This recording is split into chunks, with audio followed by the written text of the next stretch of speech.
Dipole का ये सबसे फंडामेंटल और primarily theoretical question JEE advanced 2019 का है। इस क्वेश्चन को सॉल्व करने के लिए डाइपोल की थियरी पूरी परफेक्ट होनी चाहिए और वही डिफिकल्टी है, वहीं पे प्रॉब्लम है। क्वेश्चन तुम अच्छे से रीड करो। डाइपोल की थियरी अगर तुम्हारी कहीं भी कमजोर है, ये क्वेश्चन तुम्हें दिक्कत में डालने वाला है। डाइपोल विथ मोमेंट, ये आ गया I cap plus J cap by √2। एक काम करते हैं, ये √2 को यहां से हटाते, यहां डाल देते। अब देखो ये यूनिट वेक्टर बन गया। और कौन से डायरेक्शन में यूनिट वेक्टर है? डाइपोल मोमेंट के यूनिट वेक्टर, ये आई कैप, ये डायरेक्शन आई कैप, ये डायरेक्शन जे कैप। आई कैप प्लस जे कैप √2, अर्थात ये डायरेक्शन में ये जो ओ ए का डायरेक्शन है, ये ओ ए के डायरेक्शन में पी नॉट वेक्टर है।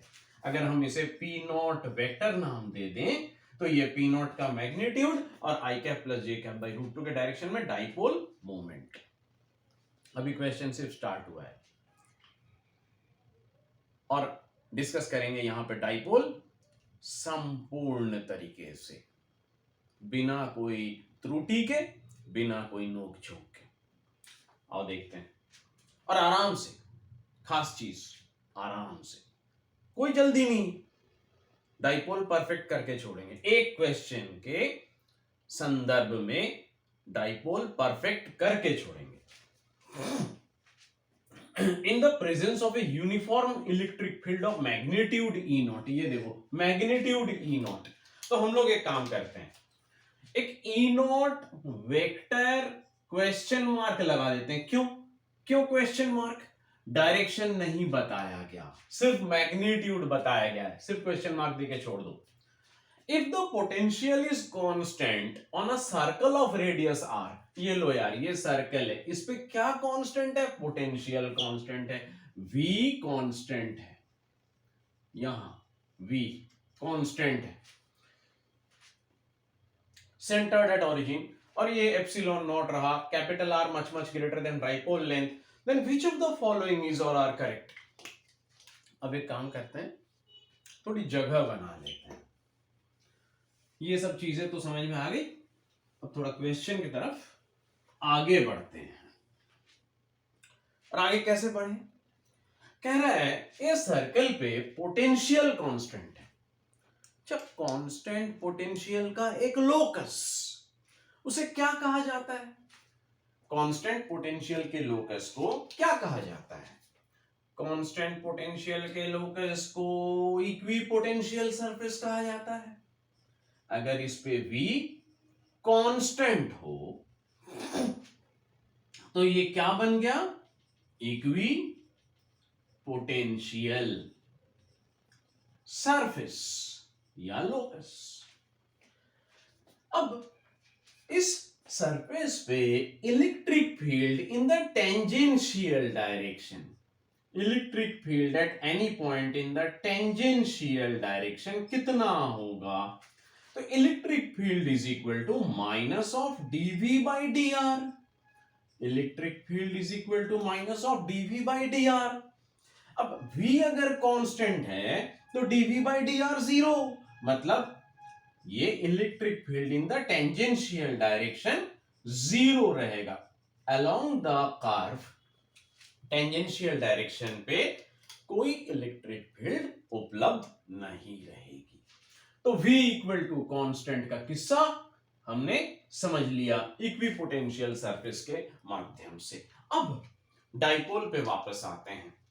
यहां एक y एक्सिस और एक x एक्सिस हम लोग मान के चलें, ये x और ये y एक्सिस। यहां ओरिजिन पे एक डाइपोल दिया हुआ है। क्वेश्चन कह रहा है, आप वीडियो पे वापस जाके देख सकते हो।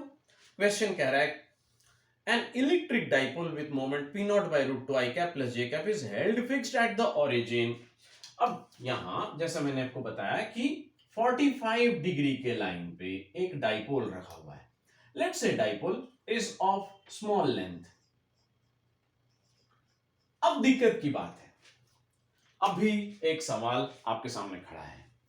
डाइपोल में तो चार्ज एक प्लस क्यू होता है, एक माइनस क्यू होता है। डाइपोल का लेंथ डी हुआ करता है, एकदम सही बात। ये ओरिजिन, ये डाइपोल का लेंथ मान के चलते हैं, ये लेंथ जो है ये डी है, इस लेंथ को डी बना देते हैं, डी। अब चार्जेस प्लस क्यू मैं किस तरफ रखूं और माइनस क्यू किस तरफ?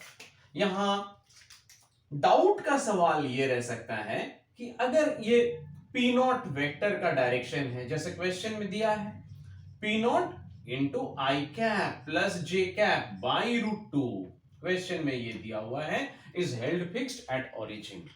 तो अब इसका भी कोई जरूरत नहीं रहा, इसे भी हटा देते हैं। अब यहां पे जरा गौर फरमाएं कि ये डाइपोल प्लस क्यू कहां रहेगा, यहां या यहां? माइनस क्यू कहां रहेगा, यहां या यहां? सबसे बड़ा सवाल। डाइपोल मोमेंट वेक्टर है ये कौन सा वेक्टर है? क्वेश्चन क्या कह रहा है? ए इलेक्ट्रिक डाइपोल विथ मोमेंट, मतलब ये डाइपोल मोमेंट वेक्टर है। डाइपोल मोमेंट वेक्टर कौन से चार्ज से कौन से चार्ज की तरफ डायरेक्टेड होता है? माइनस क्यू से प्लस क्यू की ओर डाइपोल वेक्टर डायरेक्टेड होता है। तो फिर ये जो P वेक्टर है ये Q इंटू डी वेक्टर हो जाता है। एंड डी वेक्टर को क्या कहते हैं? Axis vector of dipole. ये डाइपोल के एक्सिस के अलोंग डायरेक्टेड है, इसीलिए इसे D vector, axis vector of the dipole कहा जाता है। अब क्वेश्चन में वापस आते हैं। ये ई नॉट वेक्टर कुछ कह रहा था। अब इलेक्ट्रिक फील्ड, क्वेश्चन कह रहा है if the potential is constant on a circle of radius r centered at origin and you know an electric field of magnitude E naught is present in the presence of an constant electric field। तो इस dipole के बारे में अगर आप थोड़ा और आगे बढ़ के सोचो तो along the axis at a certain distance from the center of the dipole, यहां से r डिस्टेंस पे आपको एक इलेक्ट्रिक फील्ड तो मिलेगा। Electric field in the radial direction, electric field in this direction. Let's say ये पॉइंट का नाम क्या है? ए है। Electric field at A due to the dipole, electric field at A due to the dipole, ये E A D कुछ तो मिलेगा। ई ए डी कितना होगा? Electric field at A due to the dipole कितना होगा? ये हो जाएगा let's say 1/4 pi epsilon naught into 2p p naught by R cube. इसे हम 2k p naught by R cube भी लिख सकते हैं। डाइपोल मोमेंट का मैग्नीट्यूड p नॉट है, इसीलिए यहां p नॉट यूज किया गया। और ये मैग्नीट्यूड है इलेक्ट्रिक फील्ड का, और ये इलेक्ट्रिक फील्ड का डायरेक्शन किस तरफ होगा? Along the axis towards the positive charge, इस तरफ डायरेक्टेड, रेडियली आउटवर्ड डायरेक्टेड होगा। अगर ये इक्विपोटेंशियल सरफेस है, इक्विपोटेंशियल सरफेस के किसी भी पॉइंट पे इलेक्ट्रिक फील्ड किस तरफ डायरेक्टेड होना चाहिए? Radially outward.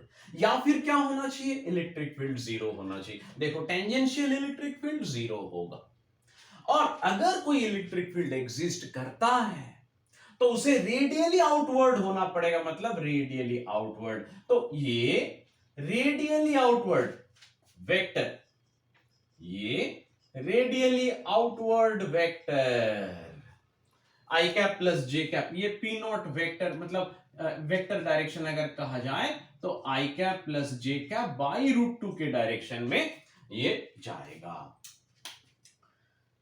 अब ई नॉट वेक्टर को मैंने अब भी कंसीडरेशन में नहीं लिया, जो क्वेश्चन में कहा जा रहा था मैंने उसे अभी भी कंसीडरेशन में नहीं लिया। अब मैं एक पॉइंट पे आता हूं, पॉइंट बी पे जो 45 डिग्री इस तरफ है, तुम ध्यान से देखो, ये 45 डिग्री इस तरफ वाला पॉइंट मान के चलो यहां आ रहा है, दिस इज 45 डिग्री इस तरफ एंड दिस इज 45 डिग्री इस तरफ, जैसे क्वेश्चन में कहा गया है, मैंने यहां पॉइंट बी वापस ले लिया। अब ये पोजीशन परपेंडिकुलर बाइसेक्टर लाइन पे है, डाइपोल के परपेंडिकुलर बाइसेक्टर लाइन पे, इस पोजीशन पे टेंजेंशियल इलेक्ट्रिक फील्ड कितना रहेगा, zero, zero at point B, रहना ही रहना है क्योंकि ये इक्विपोटेंशियल सरफेस है। उसके साथ एक और चीज पे गौर करो, डाइपोल के दोनों एंड से ये पोजीशन इक्वी डिस्टेंट है, ये देख लो, ये डिस्टेंस समान पड़ेगा आपका। तो फिर इस पोजीशन पे पोटेंशियल वैल्यू कितना आएगा, जीरो। क्यों जीरो आएगा, 1/4πε0 इंटू प्लस क्यू बाई, ये डिस्टेंस को आर पकड़ लो, क्यू बाई आर, इसके वजह से प्लस, और इसके वजह से 1/4πε0 into minus Q by R, add करो जीरो आ जाएगा। अगर v जीरो है डियर तो dv बाई dr भी जीरो होगा, मतलब रेडियली आउटवर्ड इलेक्ट्रिक फील्ड या टेंजेंशियल इलेक्ट्रिक फील्ड, किसी भी डायरेक्शन पे इलेक्ट्रिक फील्ड कितना होगा, अर्थात electric field at B, net electric field at B zero होगा। क्यों, क्योंकि यहां पोटेंशियल जीरो है। क्यों, क्योंकि ये परपेंडिकुलर बाइसेक्टर लाइन पे है, फ्रॉम द डाइपोल से परपेंडिकुलर बाइसेक्टर लाइन पे पॉइंट बी उपस्थित है। तो वहां अगर आपका पोटेंशियल जीरो है, ऑब्वियसली उसका डेरिवेटिव वैल्यू भी जीरो होगा, अर्थात इलेक्ट्रिक फील्ड एट नेट भी जीरो होगा। अब एक और चीज मैं आपको दिखाता हूं, due to this dipole at this point B, I will get an electric field at B due to dipole, एकदम आएगा। ये जो नेट इलेक्ट्रिक फील्ड है इसमें एक component electric field at B due to dipole, electric field at B due to dipole. अब ये कितना आएगा, परपेंडिकुलर बाइसेक्टर लाइन पे है, तो ये 1/4πε0 into P naught by R cube, ये वैल्यू पे रहेगा, और ये डाइपोल के वजह से, और डायरेक्टेड इस तरफ, पर ये बात तो सदा सत्य है, इक्विपोटेंशियल सरफेस पे नेट इलेक्ट्रिक फील्ड जीरो रहेगा, बी पे नेट इलेक्ट्रिक फील्ड जीरो रहेगा। अब अगर एक कांस्टेंट इलेक्ट्रिक फील्ड, इस डाइपोल को यहां रखा गया in the presence of a constant magnitude electric field E not, तो ई नॉट किस तरफ काम करेगा, तो ई नॉट उम्मीद करते हैं इस तरफ काम करेगा, in the constant direction. Let say E not का ये डायरेक्शन पक्का एज्यूम कर लेते हैं, let say E naught acts in this direction, let, अगर एज्यूम करें तो ई नॉट और ई बी डी ये equal magnitude and opposite direction के होने चाहिए। मतलब अगर ई बी डी और ई नॉट को वेक्टर के तौर पे कहा जाए तो आप ये कह सकते हो कि E B D and E naught एक दूसरे के ऑपोजिट वेक्टर्स हैं, तो अगर इनका एडिशन किया जाएगा तो क्या मिलेगा, जीरो, और वो जीरो किसके समान होगा, net electric field at B के समान होगा। इसका मतलब मैग्नीट्यूड में E naught is equal to this much magnitude है, एंड उस हिसाब से अगर देखा जाए तो यहां क्वेश्चन में इस तरफ ई नॉट काम करेगा और इधर ई बी डी, यहां क्वेश्चन में इस तरफ ई नॉट काम करेगा और इधर ई ए डी। अब ई नॉट को अगर आप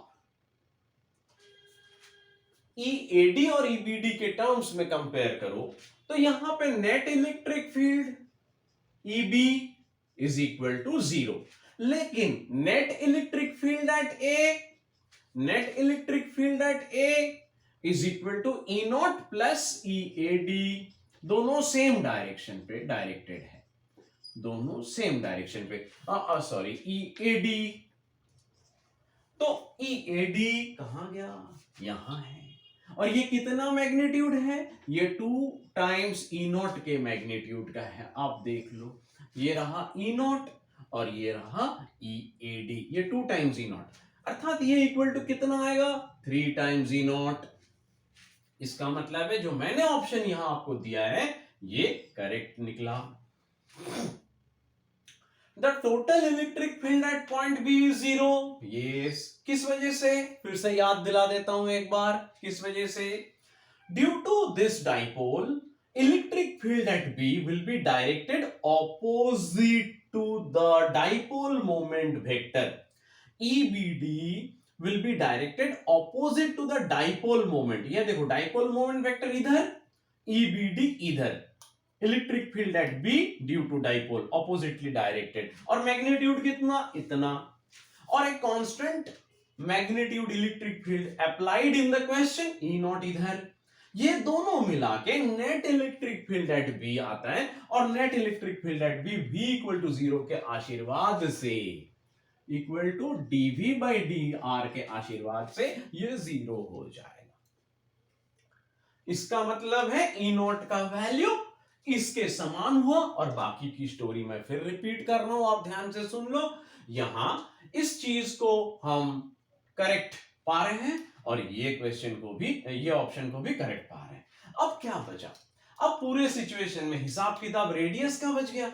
यार ध्यान से देखो, यहां पे कैलकुलेशन है आपके सामने, तो इस कैलकुलेशन को अगर आप डिटेल में करना चाहते हो तो थोड़ा स्पेस बना लेते हैं। अब स्पेस कहां बनाएं, जस्ट ए मोमेंट, मैं इसको हल्के से मिटा देता हूं, यहां जगह बन जाएगा, और उसके बाद हम वो कैलकुलेशन भी कर पाएंगे जो आप रेडियस के बारे में करना चाहते हो। अगर E naught equal to by the help of E B D, अगर ये इक्वल टू इतना है और 1/4 pi epsilon naught into P naught by R cube है, तो R cube is equal to 1/4 pi epsilon naught into E naught और ऊपर P not. देख लो, ये आर क्यूब इधर, ई नॉट इधर, तो यहां से r is equal to p naught by 4 pi epsilon naught E naught whole power 1/3, तो बड़े आराम से बनता है और ये ऑप्शन फिर से करेक्ट। अगर आप total electric field at point A की बात करो तो ये कैलकुलेशन गलत है, तो इसका मतलब ये गलत है। और magnitude of total electric field at any 2 points on the circle will be same. नहीं नहीं नहीं बेटा, नहीं नहीं, इधर देखो यार, ये अलग है, ये अलग है, यहाँ 0 आ रहा है, लेकिन E of A net electric field at A 3 times E naught आ रहा है। ये वैल्यू देख लो यहाँ, और ये वैल्यू देख लो यहाँ, तो फिर ये ऑप्शन गलत है। अब देखो, डाइपोल डिटेल में हम लोगों ने डिस्कस किया, थियरी आप रिविजिट कर लो और अपने कैलकुलेशंस को ठीक से करो, वेक्टर का एप्लीकेशन ठीक से करो, और बेसिक एप्लीकेशन ये देखो, ये कहां गया, ये चीज, ये बहुत इंपॉर्टेंट था। इक्विपोटेंशियल सरफेस को समझना बहुत जरूरी था। इक्विपोटेंशियल सरफेस पे dv by dr equal to 0 होगा, ये जानना जरूरी है, क्योंकि v कांस्टेंट है, v कांस्टेंट है तो dv बाई dr 0 है, और अगर नेट इलेक्ट्रिक फील्ड 0 है तभी आप आगे बढ़ पाओगे। Thank you for your patience. See you in the next question.